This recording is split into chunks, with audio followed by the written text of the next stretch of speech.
ટાઇફોઇડના કેસીસનો સંબંધ છે ત્યાં સુધી ફક્ત 9 કેસો આજે નોંધાયા છે.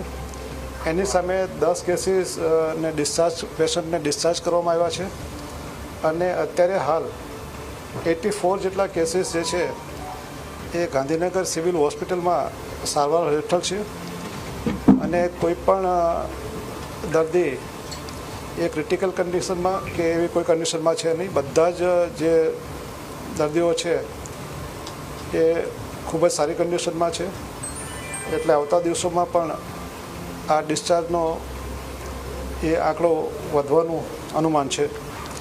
મિત્રો, અત્યારે સુધી આજની તારીખે તંત્ર દ્વારા 1000 કરતાં પણ વધારે પીવાના પાણીના ટેસ્ટ કરવામાં આવ્યા છે.